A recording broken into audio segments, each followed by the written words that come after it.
My name is Roger Kala and today we're going to talk about something different. Today I'm going to talk about 4 things I hate about Ireland.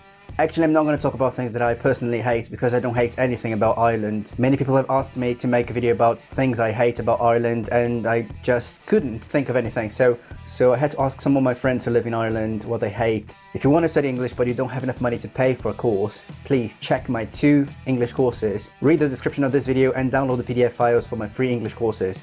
Now without any further ado, let's get started. This video is going to be very quick. I'm going to go straight to the point. So 4 things Brazilian people hate about Ireland. Okay, talking to my friends, the first thing that everybody mentions is the knockers. The knockers are gangs of kids, teenagers, sometimes adults, and they're troublemakers. They just walk around throwing eggs at people, they get at people on the street, and they start mocking people on the street. They break things, they destroy things, and if you call the police to get the knockers, they won't do anything about it, so don't even bother calling the police. And this is a serious problem in Ireland. These guys are really aggressive. The second thing Brazilian people complain about Ireland is the health system. And you're gonna say, oh, but the health system in Brazil is also awful, so why are they complaining about that? Because I believe that they're complaining about that because of the expectations, you know. If we balance the expectation that Brazilian people have about Ireland and the reality, they're going to get disappointed because they believe it's going to be completely different from Brazil, and it's basically the same thing. And if you use the public health system, it's going to be awful. You're going to have to wait for a long time before you get the chance of talking to the doctor, so the health system is another issue. The third thing Brazilian people complain about Ireland is about the weather, because it's really crazy, you know. In the morning it's really cold, it's freezing cold, and then in the afternoon it's really hot, you have to take off all your clothes, and then after some minutes it's raining like hell, and after some minutes it's freezing cold again. So it's really crazy. So Brazilian people really complain about that, and when it's cold, it's really cold. And the fourth thing that Brazilian people complain all the time is about the accent, the Irish accent.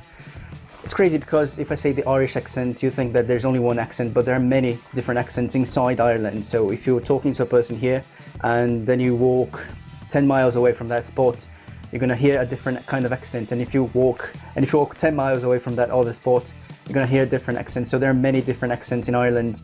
Even advanced students of English find it hard to understand what an Irish person is saying. So for example, I say, "Are you going out with me? Are you going out with me?" with my accent, and an Irish person would say something like, "Are you going out with me?"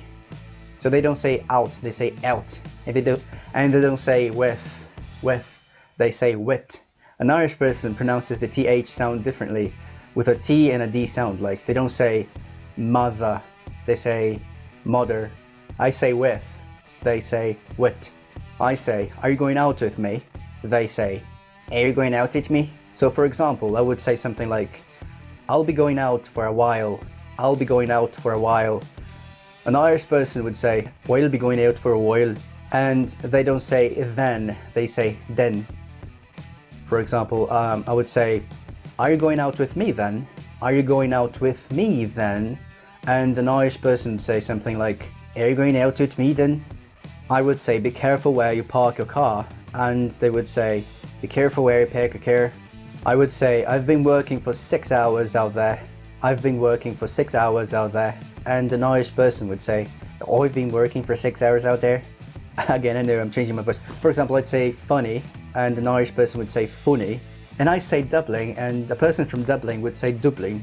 So it's different, but it's as I always tell my friends, you shouldn't worry too much about accents. You know, it's nice to have different accents. If you really know English and if you know how to pronounce things perfectly, you're going to have a conversation with anybody, you're going to get your message across, you're going to be able to understand everybody. You just need to talk to an Irish person for 5 minutes, and then you're going to get the hang of it, and it's going to be easy for you to understand the person. So you shouldn't worry too much about accents.